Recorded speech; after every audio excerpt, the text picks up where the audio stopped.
guys, manhwa Solo Leveling Ragnarok sudah rilis. Ini adalah chapter ke-56. Tanpa basa-basi langsung saja ke pembahasannya. Chapter kali ini dimulai dengan memperlihatkan Suho yang sedang melakukan latihan rutinnya bersama Amut. Saat itu, Suho baru selesai melakukan 10 kali squat dengan menggendong Amut di pundaknya. Setelah itu Suho tepar di lantai. Namun Amut bilang, meskipun awalnya Suho kesulitan dengan quest harian yang dia berikan, namun saat ini Suho sudah terbiasa dan bisa melakukannya sendirian.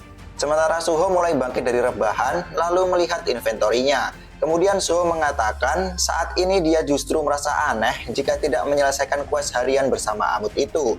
Esil mengatakan bahwa saat ini Suho sudah jauh berbeda. Selain tubuh dan mananya yang semakin kuat, aura keberadaan Suho juga semakin kuat. Suho tidak menanggapi omongan Esil. Dia langsung berdiri dan berpamitan pada yang lain bahwa dia harus segera pergi untuk menyelesaikan dungeon tipe field.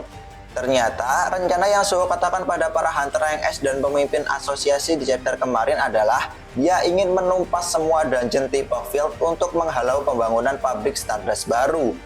Meskipun awalnya semua guild tidak setuju, namun Suho berhasil meyakinkan mereka setelah dia mensetujui beberapa syarat. Dan untuk memenuhi semua syarat itu, maka Suho harus bergerak cepat.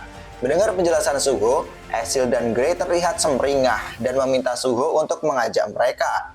Namun Suho tetap pergi tanpa membawa teman-temannya dan bilang dia akan memanggil mereka jika Suho butuh bantuan. Esil dan Grey pun terlihat kecewa dengan keputusan Suho.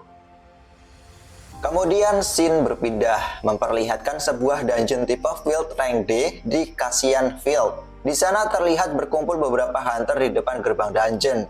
Ada Baek Miho sebagai perwakilan Guild White Tiger, Sung Ki-hun sebagai perwakilan Guild Hunter, dan Park Do-jin sebagai perwakilan Guild Reaper. Miho bingung apa yang sedang dipikirkan para ketua guild mereka. Kenapa mereka tiba-tiba menyerahkan hak kepemilikan dungeon tipe field kepada satu orang? Padahal mereka seharusnya tahu jika keputusan itu pasti akan merusak ekonomi semua guild. Miho penasaran siapa Sung Suho itu. Untuk raid dungeon rank D, dia bahkan tidak membawa hunter rank A dan hanya memanggil mereka untuk memenuhi syarat kuotanya saja. Sung Ki-hun pun bilang dia juga penasaran dengan si Suho itu. Karena Suho mengatakan pada mereka bahwa dia bisa mengatasi hunting, penambangan, dan pengumpulan sendirian. Mendengar itu sambil memasang muka meremehkan, Miho bilang Suho pasti hanya membual. Dia tidak percaya ayahnya bisa terbuai dengan ingatan dunia masa lalu itu. Sementara Ki-hun dalam hati bilang dia ingin membuktikan ucapan ketua guildnya yang mengatakan bahwa Suho adalah hunter yang bisa berkembang. Ki-hun ini punya jabatan di guild hunter. Jadi dia juga diberitahu oleh Pak Choi soal Suho yang bisa berkembang. Di sisi lain, Do-jin hanya diam saja mendengar ocehan-ocehan hunter yang ada di sebelahnya itu. Lalu tidak lama kemudian, sebuah getaran terjadi dari arah dungeon berada. Miho dan Ki-hun terkejut. Mereka tidak percaya hal itu terjadi, padahal Suho baru saja masuk sekitar 1 jam yang lalu. Kemudian dari arah dungeon, Suho keluar bersama pasukan bayangannya yang sedang mendorong gerobak kristal mana. Saat itu Suho meminta maaf. Ternyata bos dungeon bisa dia kalahkan dengan lebih cepat, sedangkan dia kekurangan waktu untuk mengumpulkan kristalnya. Tapi Suho bilang dia ingin pergi ke 3 dungeon lagi hari ini. Jadi dia mengajak para hunter yang menunggu untuk segera bergegas ke lokasi dungeon selanjutnya. Miho dan Ki-hun hanya terpaku tidak percaya dengan apa yang mereka lihat. Sedangkan Do-jin tampaknya semakin waspada dengan perkembangan Suho. Scene kembali berpindah. Kali ini memperlihatkan Pak Lim, Pak Choi, Pak Baek, dan Pak Jinjul yang sedang berjalan menuju rapat besar seluruh hunter di Korea Selatan. Di perjalanan itu, Pak Choi ragu dengan keputusan mereka memberikan semua dungeon tipe field kepada Suho. Karena semua dungeon itu adalah sumber kristal mana dan material yang tak terbatas. Pak Baek menanggapi, sepertinya Pak Choi benar-benar gila uang. Namun Pak Baek bilang, jika Outer God menghancurkan dunia, maka dungeon tipe field dan uang tidak ada harganya lagi. Pak Choi setuju dengan omongan Pak Baek, namun dia masih merasa ada yang janggal dengan keputusan itu. Karena orang yang mendorong keputusan ini adalah Pak Lim yang guildnya memiliki sebagian besar dungeon tipe field di Korea Selatan.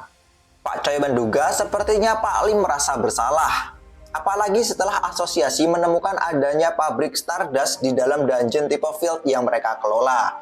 Pak Lim kemudian menanggapi, jika memberantas dungeon itu berarti menghilangkan Stardust yang telah membunuh Lee Min Sung, maka dia akan mendukung hal itu. Namun Pak Choi kembali bertanya, seandainya para penjajah dari luar lebih kuat dari mereka, apa yang bisa mereka lakukan? Mendengar perkataan Pak Choi itu, Pak Baik hanya diam dan kembali teringat dengan ingatan ketika dia dibuat mati kutu di hadapan Feng Monarch. Lalu Pak Jinchul memecahkan lamunan para ketua guild itu. Pak Jinchul bilang seharusnya mereka sudah tahu jika situasi seperti itu pasti tidak akan terhindarkan dan meyakinkan mereka bahwa Suho pasti bisa melakukannya. Kemudian kita diperlihatkan flashback rapat pada chapter kemarin. Ketika rencana Suho untuk memusnahkan Dungeon Type of Field, pasti akan banyak hunter yang tidak setuju. Saat itu Pak Choi bilang, meskipun Suho mengatakan bahwa akan ada penjajah dari luar yang akan menginvasi bumi, orang-orang yang tidak memiliki ingatan masa lalu seperti Baek Miho dan Park Do-jin akan sulit untuk mempercayai hal itu. Mendengar itu, Suho terdiam.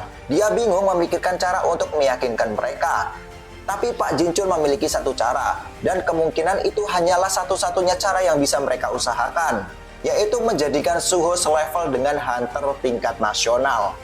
Thomas Andre dari Amerika Serikat, Liu Zigang dari China, Siddharth Bachchan dari India, mereka adalah contoh hunter yang kekuatannya setara dengan sebuah negara, sehingga mereka memiliki banyak pengikut. Jika Suho bisa mencapai kekuatan selevel mereka atau bahkan melebihi mereka, Pak Jinchul yakin Suho bisa membuat orang-orang percaya padanya.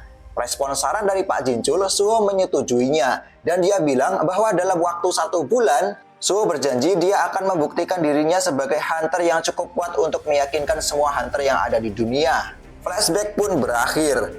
Saat ini Pak Jinchul mengajak ketiga ketua guild terbesar di Korea Selatan itu untuk fokus dengan tugas mereka, yaitu untuk membantu pertumbuhan Suho, dan mereka mulai memasuki ruangan rapat. Dalam ruangan itu sudah berkumpul berbagai perwakilan guild hunter dari Korea Selatan. Ada guild Azure Code dari wilayah Yongso, guild Flame Rock dari wilayah Yeongdong, guild Great Pin dan Great Blue dari wilayah Hoseo, dan lain-lain. Kemudian scene kembali kepada Suho.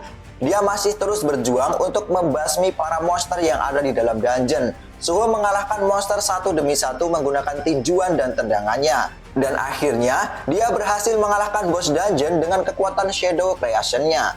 Dungeon itu pun runtuh setelah Suho beserta pasukannya keluar dari dalam sana. Ki-hun dan Miho yang ada di luar lagi-lagi dibuat diam 1000 bahasa. Mereka tidak menyangka dalam waktu 2 hari, Suho berhasil menuntaskan 2 dungeon rank D, 4 dungeon rank C, dan 2 dungeon rank B, hanya seorang diri. Ki-hun bilang menyelesaikan semua dungeon itu seorang diri memanglah hebat. Tapi selain itu, Ki-hun bisa merasakan jumlah mana Suho terus bertambah seiring dengan dungeon yang berhasil dia selesaikan. Jadi saat ini dia percaya jika Suho memanglah hunter yang bisa berkembang. Di sisi lain, Suho mulai merasakan peningkatan kekuatannya. Setaunya, stat yang diukur oleh mana grade adalah mana person. Dan ketika dia meningkatkan mana grade-nya, dia bisa menggunakan Shadow Authority dengan lebih mudah. Lalu Beru tiba-tiba muncul. Dia menawarkan bantuan pada Suho. Beru ingin membandingkan mana hunter Park Do-jin dengan Suho. Tapi Suho menolaknya. Sambil mengeluarkan aura dan senyumannya, Suho bilang bahwa dia sudah tahu. Nah, di momen ini, kata-kata Suho itu ada 2 kemungkinan. Antara Suho sudah tahu jika Dojin adalah apostel, atau dia sudah tahu tentang besaran mana Dojin karena saat itu Suho bisa melihat mana Dojin yang berwarna kuning. Setelah selesai dengan semua kegiatannya hari ini, di malam hari Suho kembali ke rumahnya. Namun ketika akan masuk ke rumah, Suho melihat ada sepasang sepatu di depan pintu rumah. Dia jadi penasaran siapa orang yang masuk ke dalam rumahnya tanpa izin. Lalu Suho masuk. Kondisi rumah Suho sudah hancur berantakan. Di sana dia menemui seorang pria yang memegang foto keluarganya. Orang itu bilang pada Suho, jika saja keluarganya yang lebih dulu kembali ke rumah, maka dia pasti sudah merubah mereka menjadi seperti dirinya. Saat itu orang itu sedang duduk di sofa dan mengeluarkan aura merah dari tubuhnya. Yap, orang yang ada di sana adalah Hwang Dong-so, villain rank S.